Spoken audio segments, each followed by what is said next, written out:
দেগঙ্গা বিধানসভায় শামসুর আলী মল্লিক, হাড়োয়া বিধানসভায় আইনজীবী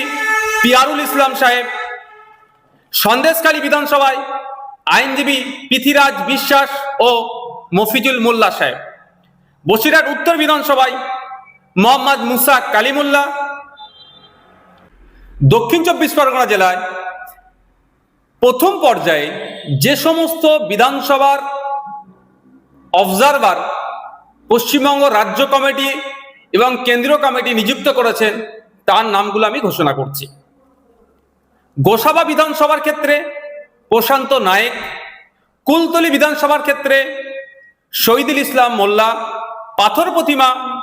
আব্দুল গফফার মোল্লা, কুলপি আব্দুল মালেক মোল্লা, রায়দিঘি আব্দুল মালেক মোল্লা, মন্দির বাজার আমি মোহাম্মদ নওশাদ সিদ্দিকী,